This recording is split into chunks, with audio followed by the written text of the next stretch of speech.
Ustadz, ada pertanyaan ini berkaitan dengan video kita yang lalu membahas tentang takdir.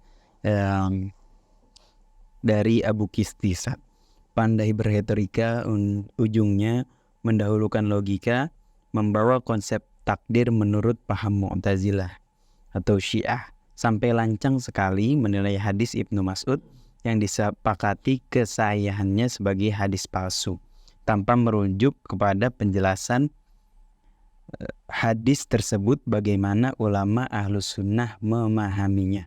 Benar bahwa hamba itu mukhayyar dan musayyar, namun takdir itu ilmu Allah.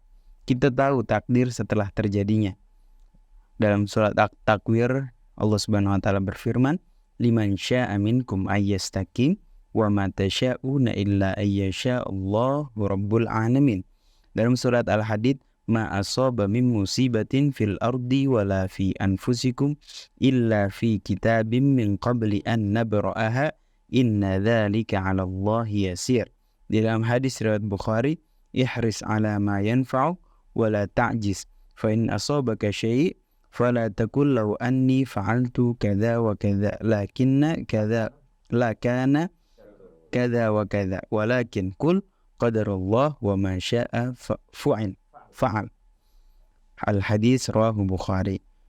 "Wa ma ramaita idh ramaita walakinna Allah rama." Ayat ini terkait dengan kejadian ketika Nabi Muhammad SAW melempar musuh dengan segenggam tanah dan debu lemparannya mengenai setiap mata musuh dengan seizin dan kehendak Allah Subhanahu wa taala. Bagaimana jawabannya, Ustaz?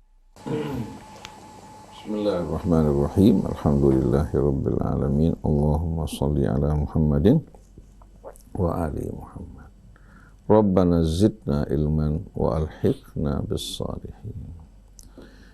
Menjawab koreksi yang diajukan oleh Abu Kisti, kita semua sepakat bahwa qadarullah itu bersumber dari ilmu Allah. Untuk memahami istilah semacam ini, baik itu qadar, qadha, ya, dan berbagai macam mustalah syar'i, seharusnya kita kembali kepada sumbernya. Kata qadar atau qaddara yuqaddiru taqdiran disebut dalam Al-Quran berulang kali. Dan semuanya menunjukkan kepada aturan, hukum, dan ketentuan-ketentuan yang berlaku di alam raya. Dan seluruh isinya termasuk juga hukum dan ketentuan yang berlaku pada seluruh organ tubuh kita yang penuh dengan keajaiban dan keindahan. Jadi selalu kata takdir ketika disebutkan dalam Al-Quran tidak menerangkan bahwa amal manusia merupakan hal yang dituliskan, ditentukan oleh Allah. Tapi yang ada Allah berfirman, "Inna kulla syai'in khalaqnahu biqadar." Sesungguhnya segala sesuatu kami telah ciptakan biqadar. Qadar artinya dengan ukuran, ya, dengan betul-betul hukum-hukum yang amat indah. Sebagaimana dalam suratul A'la, bismillahirrahmanirrahim, sabbihisma rabbikal, sucikanlah nama kebesaran keagungan Tuhanmu yang maha agung, yang maha tinggi. Alladzi khalaqa fasawwa, yang telah menciptakan, ya, semua ciptaannya fasawwa dengan penuh keseimbangan, yang membawa kesempurnaan. Walladzi qaddara fahada, dan semua makhluk yang diciptakan Allah yang sempurna ini Allah tetapkan hukum dan aturan-aturannya. Lalu Allah memberikan hidayah kepada kita untuk dapat memahaminya.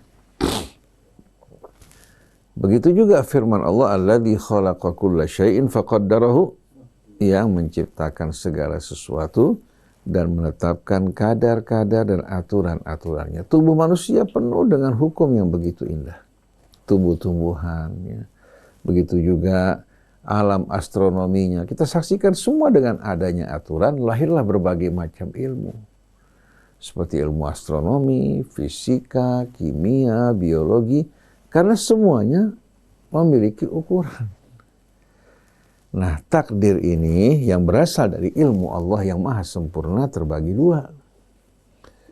Sebagaimana yang kita pelajari dari Al-Quran. Ini bukan dari Syiah, bukan dari Mu'tazilah, bukan dari Ahlus Sunnah.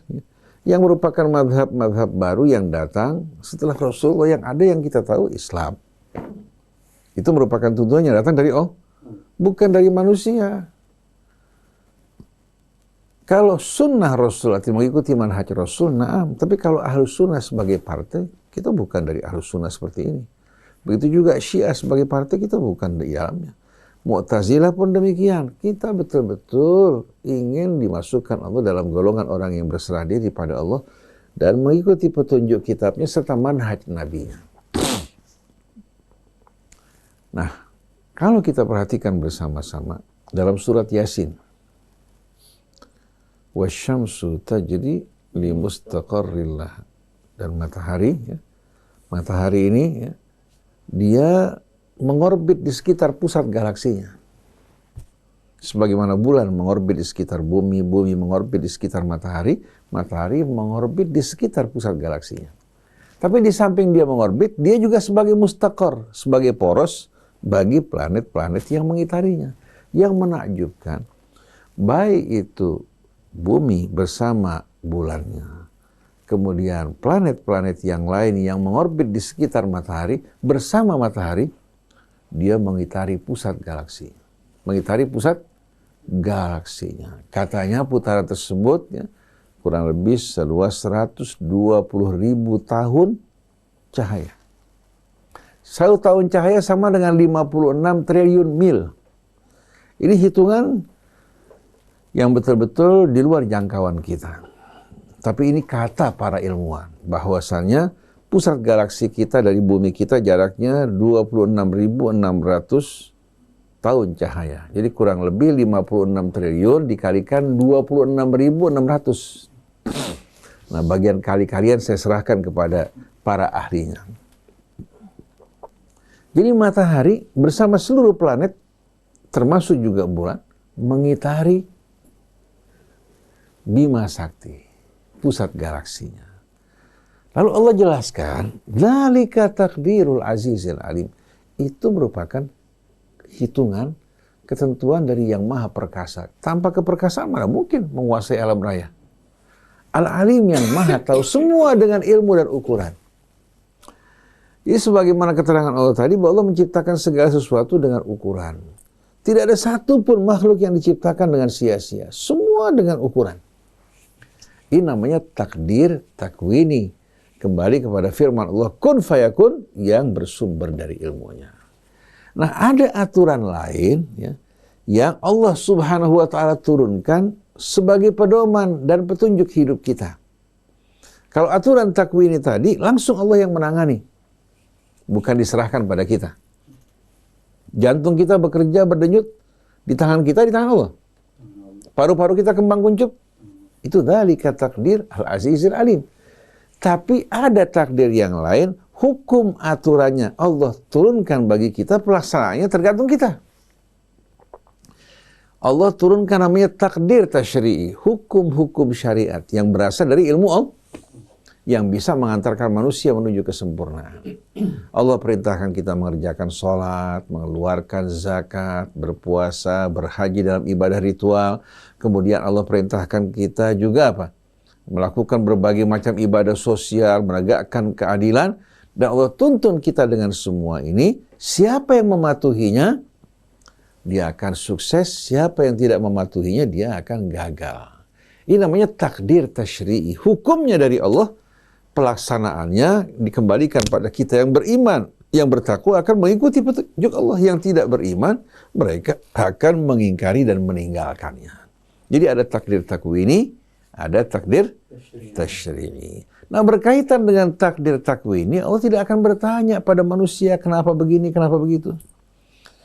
Allah tidak akan tanya kenapa kamu lahir sebagai orang Jawa, kenapa kamu dilahirkan sebagai seorang Arab atau orang Cina, kenapa ibu kamu fulan, bapak kamu fulan. Ini bukan pilihan kita.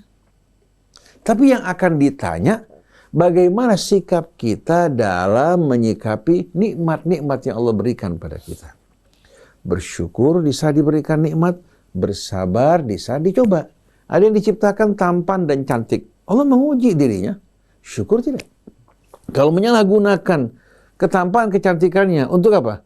Untuk melakukan adegan bugil di sebuah film, ya, atau melakukan hubungan mesra di luar perkawinan disaksikan oleh mata manusia, berarti dia orang yang ingkar pada nikmat Allah. Tapi kalau dijaga auratnya, kemudian dia syukuri nikmat Allah, menjadi istri yang baik, menjadi ibu yang baik, menjadi bapak yang baik, suami yang baik, orang ini berarti tidak lupa pada nikmat Allah.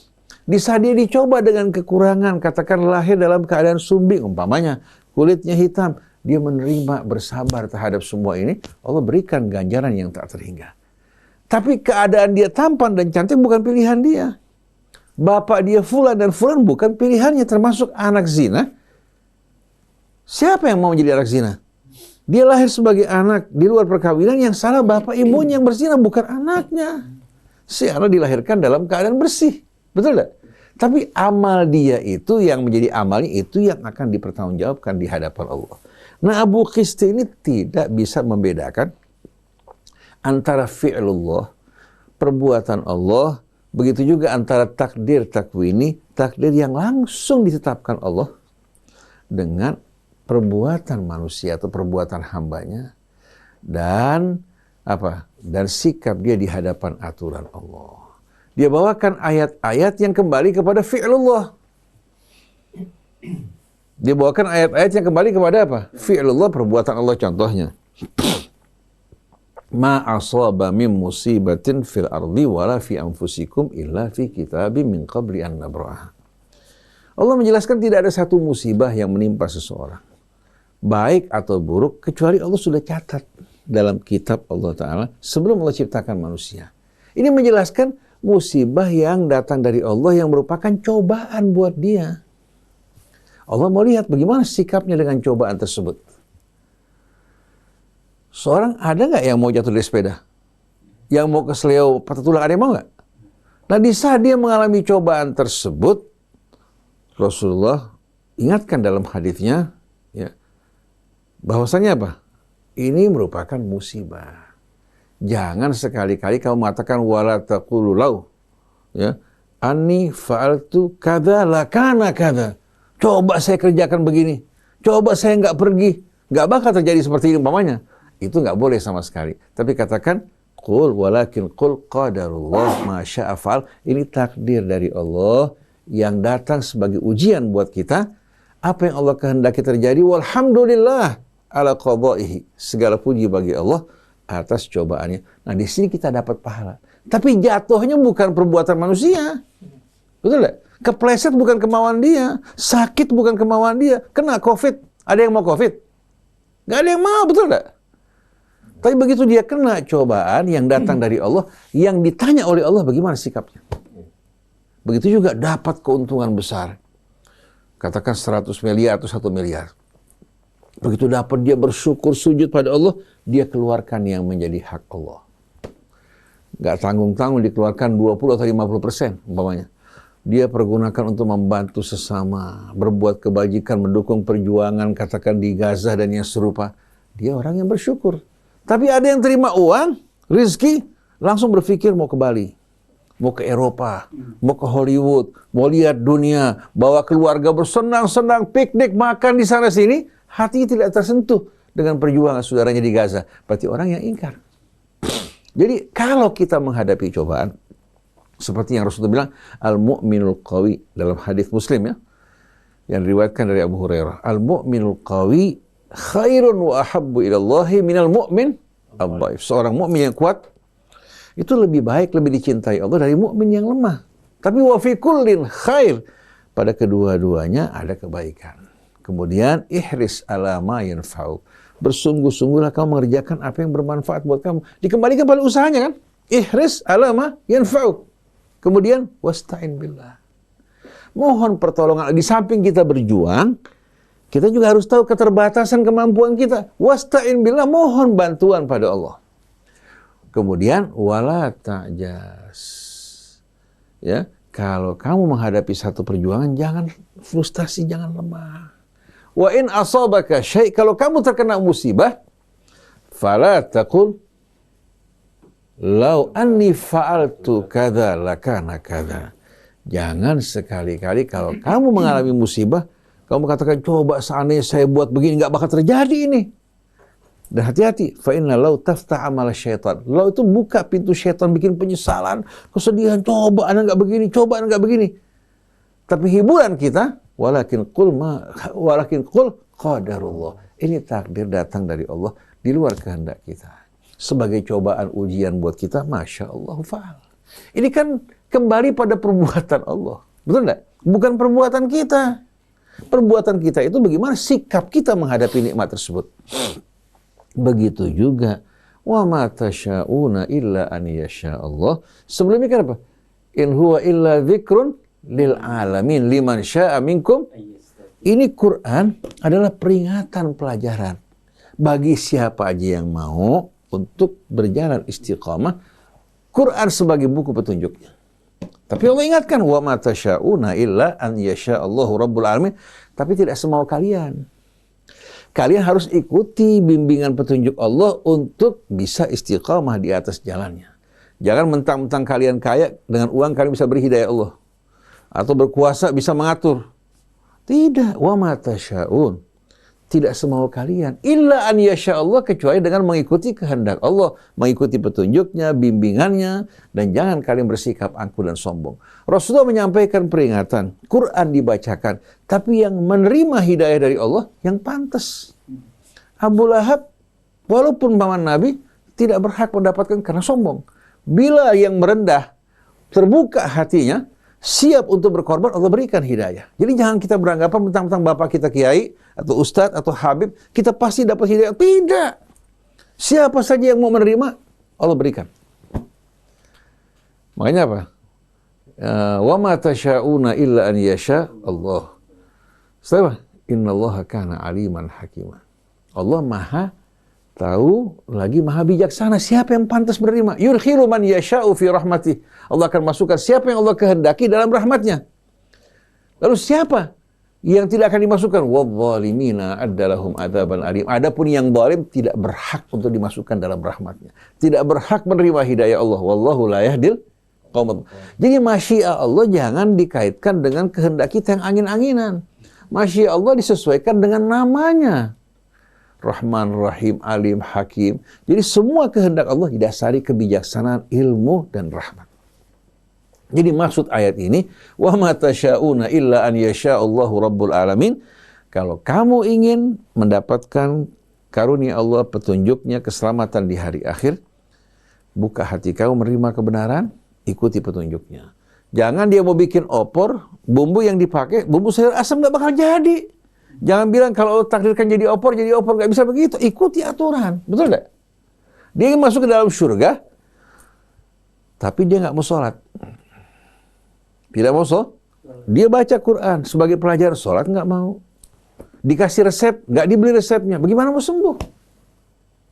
Jadi wa ma tasyaun di sini bukan menafikan kita punya pilihan, tapi maksudnya pilihan kita harus disesuaikan dengan keridhaan Allah. Adapun firman Allah, wa ma ramaita idh ramaita walakinnallaha rama waliyubliyal mu'minina bala'an hasana, ini menjelaskan pada saat orang berjuang di jalan Allah, seperti Rasul bersama sahabat dalam peperangan Badar, jumlahnya kecil, musuh lebih besar. Nabi mengambil segenggam tanah dilontarkan pada musuh. Kalau pakai ukuran manusia nggak mungkin sampai itu tanah, betul nggak? Tapi Allah bilang, pada saat kamu melontar, sebetulnya bukan kamu yang melontar, Allah yang melontar. Maksudnya apa? Allah berikan dukungan bagi orang yang berjuang di jalan Allah, yang sudah berusaha, Allah sampaikan usahanya. Tanah yang tidak bisa berarti, yang tidak bisa mampu membinasakan musuh. Artinya apa? Orang yang berjuang di jalan Allah, Allah akan membela dirinya. In tansurullah yansurkum. Wa ma ramaita idh ramait. Sebetulnya pada saat kamu melontar, bukan kamu yang melontar, tapi Allah yang melontarkan tanah tersebut hingga mengenai musuh dan membinasakan mereka. Waliyubliyal mu'minina minhu bala'an hasana. Allah bisa membinasakan mereka langsung, tapi Allah ingin menguji kalian, siapa di antara kalian yang berjuang dalam kebaikan dan siap untuk apa? menjalankan perintah Allah. Jadi berusaha dulu, baru Allah berikan hasilnya. Seperti Sayyidah Maryam menggoyangkan pohon korma dulu, baru buahnya jatuh. Padahal laki-laki kalau goyangin pohon korma, buahnya nggak jatuh. Betul nggak? Sayyidah Hajar berusaha dulu sa'i di antara Safa dan Marwa, baru Zam-Zam keluar. Yang membuat Zam-Zam keluar bukan Sayyidah Hajar.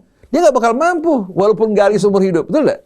Tapi setelah sa'i dia pasrahkan dirinya pada Allah. Jadi kita kalau mau berhasil, usaha dulu, baru setelah itu serahkan pada Allah. Jadi wa ma ramaita idh ramaita, ketika Nabi keluar bersama para sahabat berjuang, Allah ridha padanya, tangannya nggak sampai disampaikan oleh Allah Subhanahu wa taala. Oleh karena itu pepatah Mesir mengatakan, innallaha yajbur al-qusur wa la yajbur at-taqsir. Orang yang sudah berjuang nggak sampai dibantu oleh Allah. Tapi yang berleha-leha nggak mau berjuang, nggak mungkin ada bantuan. Sahabatnya juga punya keterangan berkaitan dengan kata-kata bayak tubuh dan lain-lain sebagainya yang akan menyempurnakan jawaban kita terhadap Abu Kristi hadakallah. Kita bukan lancang. Kita menolak hadis tadi karena bertentangan dengan Quran, dan hadis ini bikin umat Islam kocar-kacir. Manfaatnya tidak sebanding dengan apa?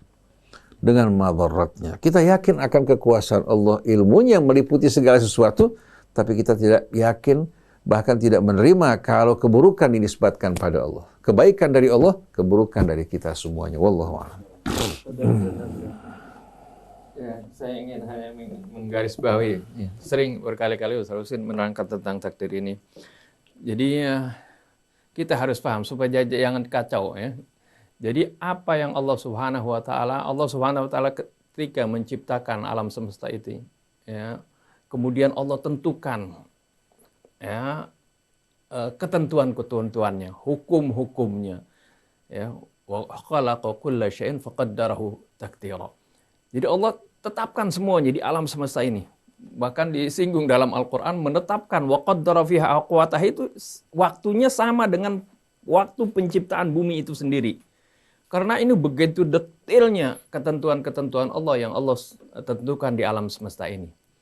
Ya, semuanya ditentukan. Jadi hukum-hukumnya, ketetapannya yang sekarang kalau kita pelajari yang disebut hukum alam itu adalah maksudnya hukum Allah, ketetapan Allah di alam. Atau disebut juga diistilahkan ayat-ayat kauniyah ya.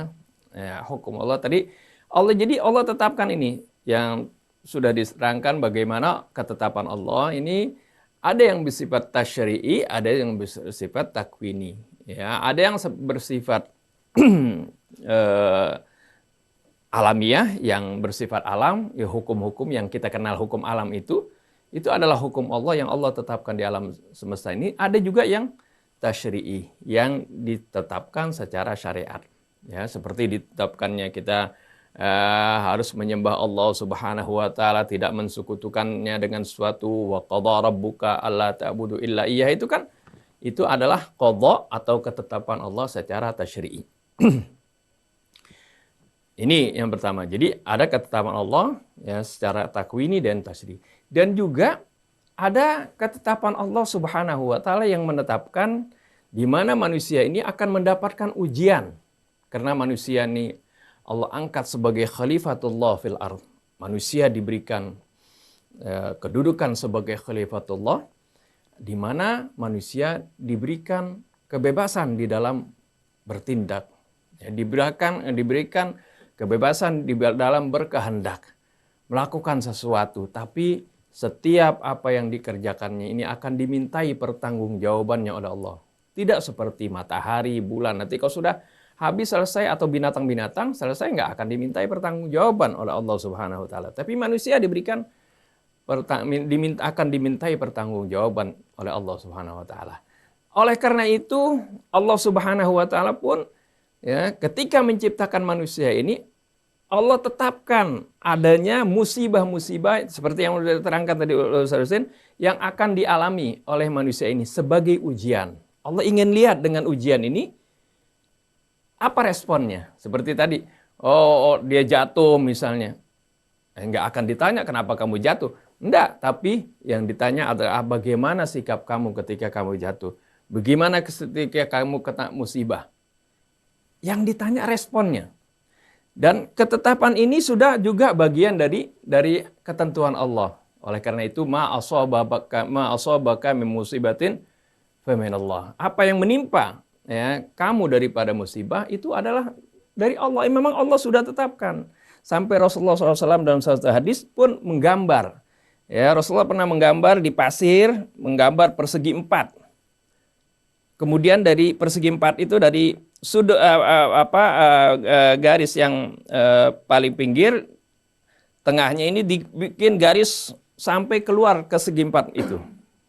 Kemudian di tengah-tengahnya di garis yang di dalam kotak itu Rasulullah garis melintang, ada yang panjang, ada yang pendek, ada yang tinggi, ada yang ke atas ke bawah. Ini kemudian Rasulullah terangkan kalau kotak persegi panjang ini adalah ajalnya manusia. Arti manusia sejak dari titik awal di sini, nanti berakhir di sini, itu berakhir ajalnya. Adapun garis panjang yang melewati persegi panjang ini, itu adalah angan-angan manusia. Angan-angan manusia kadang-kadang ngelewatin ajalnya. Besoknya mau meninggal, tapi dia punya rencana mau begini, mau begitu, masih ada panjang melewati ajalnya. Adapun garis besar panjang, garis melintang, ada ke atas ke bawah, itu adalah musibah-musibah dan kesenangan-kesenangan, artinya romantika hidup yang akan dialami oleh manusia itu.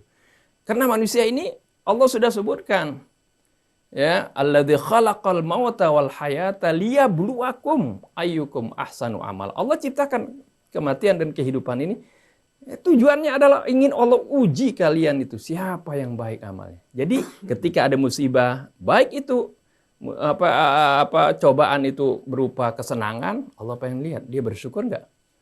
Kemudian ketika dapat kesusahan, dia bersabar atau tidak. Ya, sampai kata Nabi, orang pakai sendalnya putus saja, itu akan dilihat oleh Allah. Kalau dia sabar dapat pahala dia. Jalan nih kita, ada sendal kita putus. Aduh, ini kata Allah, dia bersabar dapat pahala itu. Jadi yang dilihat adalah bagaimana sikapnya itu manusia, perbuatan manusia yang baru dicatat. Nah, adapun kaitan dari hadis ya tadi ya yang dipermasalahkan, di situ katanya sejak awal sudah ditulis perbuatan manusia.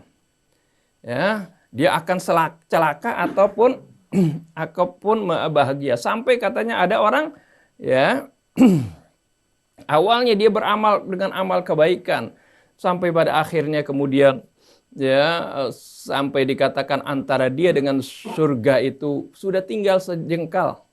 Kemudian dia beramal dengan amal ahli nar, akhirnya dia kemudian masuk ke dalam neraka. Sebaliknya ada orang yang beramal dari mudanya, dia beramal amalan ahli nar. Wow, dia merampok, membunuh, berzina, semua jadi musyrik. Kemudian ketika sudah dekat dengan neraka tinggal satu jengkal, ya, kemudian dia melakukan perbuatan amal karena dia sudah didahulukan, kata sudah dicatat duluan dia bakal ahli jannah, maka dia kemudian bertobat melakukan perbuatan ahli jannah, dia masuk surga. Jadi karena sudah dicatat duluan seperti itu. Kalau dibilang ilmu Allah ini berkaitan dengan ilmu Allah, Allah tahu akhir kesudahan setiap manusia. Oh, itu pasti kita yakin Allah tahu. Tapi kalau dikaitkan bahwasanya amal kita itu sudah dicatat dulu, baru kita kerjain. Jadi kita ibarat ya mengerjakan sesuatu yang sudah dicatat. Ini tidak benar ini. Ya, Allah Subhanahu wa taala menerangkan dalam Al-Qur'an bagaimana selalu kita itu akan dicatat pada saat kita sudah melaksanakan perbuatan tersebut. Ya, seperti firman Allah Subhanahu wa taala. Lihat kalimatnya dalam Al-Qur'an ini sangat teliti. Allah Subhanahu wa taala sebutkan dalam surah An-Nisa. Ya, saya potong saja. Wallahu yaktubu ma yubayyitun. Allah akan menulis, enggak Allah kataba, tapi Allah akan menulis apa yang mereka rencanakan di waktu malam. Jadi rencana jahatnya, ingin bunuh Nabi, ingin mengkhianati Nabi, ya itu Allah catat. Jadi apa yang mereka kerjakan baru Allah catat. Atau dalam firman lain yaitu dalam surah Yunus ayat 21, inna rusulana yaktubuna ma tamkurun. Sungguhnya para rasul kami, artinya para utusan kami dari para malaikat, ya, yang memang ditugaskan untuk mencatat amal manusia, yaitu Raqib dan malaikat yang disebut Raqibun Atid, ya, itu akan yaktubuna ma tamkurun, akan menulis apa yang kalian lakukan dari makar. Jadi gunakannya pakai fi'il mudhari yang menunjukkan, ya, bagaimana perbuatan tersebut dilakukan dulu baru ditulis. Ya, dalam surah yang lain, dalam Az-Zukhruf ayat 19, wa ja'alul malaikata alladzina hum ibadur rahmani inatha. Mereka menganggap para malaikat yang mana merupakan hamba-hamba Allah yang Rahman, dianggap itu adalah bahwasanya mereka itu adalah wanita-wanita. Asyahidu khalqahum. Apakah mereka menyaksikan penciptaan malaikat tersebut? Satuktabu syahadatuhum. Akan dicatat kesaksian mereka. Wa yus'alun, dan mereka akan ditanya. Pakai fi'il mudhari lagi. Atau dalam ayat yang lain, sanaktubu ma qalu wa qatlahumul anbiya. Kami akan tulis apa yang mereka ucapkan. Ya, wa qatlahumul anbiya, dan bagaimana mereka membunuh para nabi. Jadi melakukan dulu baru ditulis. Jadi itulah yang ditulis oleh malaikat. Kalla sanaktubu ma tadi surah Al-Imran 181. Kalla sanaktubu ma yaqulu wa numiddu lahu minal adzabi madda. Wa nabuddu lahu minal adzabi madda. Kalla sanaktubu ma yaqul. Sekali-kali tidak. Kami pasti akan catat apa yang dia katakan. Ya. Ini dalam surah Maryam 79. Dan dalam surah Yasin juga ayat 12, inna nahnu nuhyil mauta wa naktubu ma qaddamu wa atharahum wa kulla syai'in ahsaynahu fi imamin mubin. Semuanya itu pakai fi'il mudhari yang artinya, ya, menunjukkan masa yang sekarang dan akan datang. Jadi ketika dikerjakan baru ditulis. Adapun yang ditulis pakai fi'il madhi, arti yang sudah ditetapkan terlebih dahulu. Seperti ya ayyuhalladzina amanu kutiba alaikumus siyamu kama kutiba alal ladzina min qablikum, atau kutiba alaikumul qitalu wa huwa kurhun lakum. Itu adalah ketetapan-ketetapan Allah. Jadi ketetapan-ketetapan Allah memang sudah dituliskan. Ya, ini yang namanya ketetapan syar'i, seperti yang dijelaskan oleh Ustaz Hussein tadi. Jadi al-qadha syar'i, ya. Kutiba alaikum idza hadara ahadakumul maut, ya, in taraka khairan wasiyatu lil walidain wal aqrabin. Itu semuanya adalah ketetapan syar'i. Jadi yang ditetapkan terlebih dahulu adalah ketetapan kauniyah, ketetapan syar'iyah, dan juga musibah-musibah yang akan kita alami. Cobaan-cobaan yang kita alami itu sudah ditetapkan oleh Allah Subhanahu wa taala. Nah, adapun perbuatannya ketika kita mengalami musibah tersebut, itulah yang baru akan dicatat. Adapun tadi kalau di hadis tadi difahami tentang ilmu Allah, bahwasanya Allah tahu kesudahan setiap manusia, ya itu kita yakini Allah Subhanahu wa taala pasti mengetahui kesudahan setiap manusia. Akan tetapi ilmu Allah itu seperti Syekh Mutawalli Asy-Sya'rawi mengatakan, ilmullahi sabiqun. Ilmu Allah itu mendahului segala sesuatu. Allah tahu sebelum terjadinya sesuatu. Allah tahu nih ini orang ini nanti akhir umurnya akan bertaubat. Allah tahu. Yang sering kita sebut husnul khotimah. Seperti kita kan mohon kepada Allah biar dia mati husnul khotimah. Ya, enggak apa-apa kita bertobat kepada kita, memohon kepada Allah. Karena barangkali saja, ya, kita kan nggak tahu antara ilmu Allah. Dan kalau kita mohon kepada Allah, walaupun sesuatu yang sudah ditentukan oleh Allah, bisa saja Allah Subhanahu wa taala robah. Yamhullahu ma yasha wa yuthbitu wa indahu ummul kitab. La taruddul qada illa du'a. Tidak ada yang bisa menolak ketentuan Allah kecuali doa. Nah, ini yang upaya kita. Tapi kalau ilmu Allah, ya pasti Allah mengetahui segala sesuatu. Tapi kita nggak tahu, ya, seperti itu. Adapun tadi amal manusia, maka itu baru dicatat setelah kita melakukan. Wallahu subhanahu wa ta'ala.